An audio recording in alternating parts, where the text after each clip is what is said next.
Pemirsa, Lembaga Survei Indonesia atau LSI mengeluarkan hasil survei yang dilakukannya terkait dengan kondisi nasional dan juga peta perpolitikan menjelang pemilu di tahun 2024 mendatang. Dari hasil survei yang dilakukan kemudian didapatkan temuan adanya indikator tingkat kepuasan publik terhadap kinerja Menteri Pariwisata dan Ekonomi Kreatif Sandiaga Uno dan juga Menteri Sosial Tri Risma hari ini. Lantas bagaimana kemudian bisa menilai dari validitas hasil survei tersebut? Kita akan membahasnya langsung pagi ini bersama dengan Dr. Agus Sudibyo selaku peneliti media dan komunikasi yang sudah hadir di studio kali ini. Selamat pagi, Pak. Selamat pagi. Baik, dan berikutnya sudah tersambung bersama kami di luar studio, Guru Besar Psikologi Politik UI, Profesor Hamdi Muluk. Selamat pagi, Prof. Hamdi.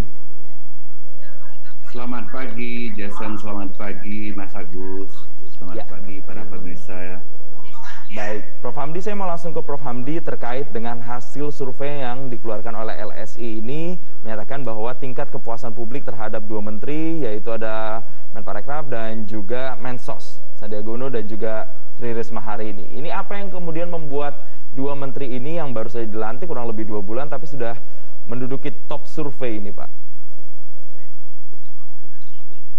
Ya, saya kira ini surveinya yang salah secara prinsip dan juga secara metodologi menurut saya. Jadi mungkin kita perlu lebih hati-hati ya membaca sebuah pekerjaan ilmiah yang bernama survei opini publik itu.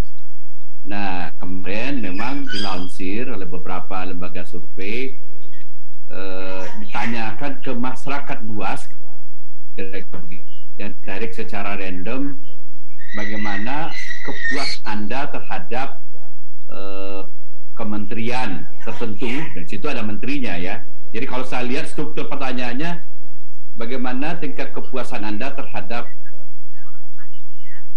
kementerian, strip menteri yang menjabat, begitu ya.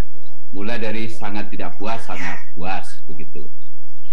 Nah, hasilnya seperti yang banyak dibuat di media itu, ada 2 kementerian, strip mungkin merangkap menterinya itu dinilai kinerjanya sangat memuaskan. Nah, ini ada problem. Ketika di pemberitaan diberitakan bahwa disimpulkan kira-kira begitu, 2 kementerian ini mempunyai kinerja bagus ya, karena menurut 1.200 sekian responden yang ditarik secara random dari populasi yang mewakili populasi umum, mereka menyatakan puas begitu ya. Nah, tentu ini tidak berarti bahwa secara objektif, katakanlah begitu ya, kita bisa menarik kesimpulan bahwa 2 kinerjanya paling bagus. Nah, jadi kita harus pisahkan ini. Jadi kalau misalnya dalam pemberitaan dibuat katakanlah semacam framing begitu, bahwa kementerian ini kinerjanya paling bagus, katakanlah begitu. Nah, itu kesimpulan yang bisa menyesatkan. Oke, Prof. Hamdi, terkait dengan kalau ya, Prof. Hamdi ingin mengukur kinerja itu ada metodologinya sendiri. Nah, ini terkait metodologinya ini yang menarik, Prof. Hamdi.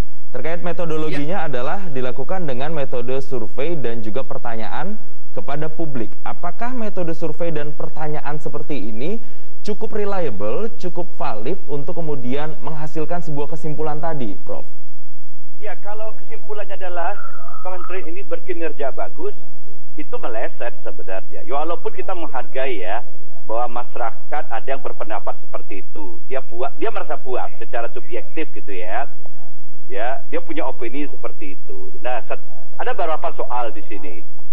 Orang-orang banyak ya melakukan penilaian, dia merasa puas dan puas itu mungkin di mata dia bagus, padahal dia tidak punya pengetahuan yang memadai untuk menilai kinerja itu. Ini problem yang pertama. Ya, nanti berikutnya akan saya jelaskan gimana pendekatan yang lebih masuk akal sebenarnya.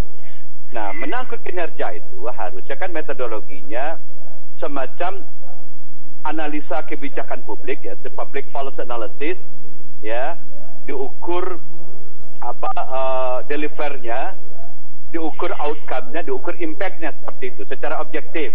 Nah, baru kita bisa mengatakan Kementerian A kinerjanya sekian, kinerja B sekian. Nah, ini pekerjaan-pekerjaan yang butuh metodologi kurang lebih semacam public policy analysis lah, analisa kebijakan publik. Kalau toh misalnya kita meminta pendapat orang, opini orang, nah harusnya opini kita tanyakan orang-orang yang mengerti secara teknis kementerian itu. Jadi katakanlah semacam panel, expert panel gitu ya, dari pakar-pakar misalnya yang lebih bisa menilai secara objektif. Kita kumpulkan 100, 200, 300 misalnya pakar menilai kementerian-kementerian. Nah, itu lebih fair. Baru kita bisa mengatakan ke publik, nah ini kementerian yang kinerjanya bagus. Kalau yang kemarin itu sama sekali ada bias popularitas yang sangat kuat begitu. Jadi itu hanya mencerminkan popularitas. Iya, artinya tidak bisa ditanyakan kepada orang awam lah, kira-kira begitu. Ya. Iya. Artinya memang harus ditanyakan kepada para pakar yang memang punya pengertian atau kemudian pakar di bidang terkait dengan kementerian tersebut. Saya mau ke Dr. Agus. Dokter, terkait dengan apa hasil survei yang sudah dikeluarkan ini, kalau menurut Dr. Agus sendiri, sudah sesuaikah hasilnya dengan capaian kinerja para menteri-menteri ini sesuai kondisi realnya? Kalaupun memang belum, apa kira-kira? Jadi salah satu dugaannya adalah yang tadi dikatakan Prof. Hamdi, ada bias popularitas gitu ya. Jadi yang ditanyakan itu prestasi setiap kementerian, tapi jawaban yang muncul dari ordinary people itu adalah popularitas dari para menteri-menteri itu gitu. Nah, ini mestinya diantisipasi dengan selain melakukan survei itu melakukan penelitian yang dalam bentuk yang lain, katakanlah peer group assessment, panel ahli. Karena kalau kita menilai popularitas kementerian, kita bisa tanyakan itu pada sembarang orang. Tapi kalau menilai kinerja, prestasi, itu harus kepada orang-orang yang memang mengetahui kementerian ini tugasnya apa, bagaimana prestasinya selama ini, dan itu yaitu biasanya itu ya orang yang memiliki kompetensi tertentu untuk menilai itu. Maka kan ada pertanyaan-pertanyaan yang bisa digali dengan survei, ada pertanyaan-pertanyaan yang harusnya digali dengan metode yang lain. Jadi survei dilengkapi dengan peer group assessment atau panel ahli untuk menilai kinerja kementerian-kementerian itu dilakukan dengan metode ini. Jadi ini saling melengkapi gitu.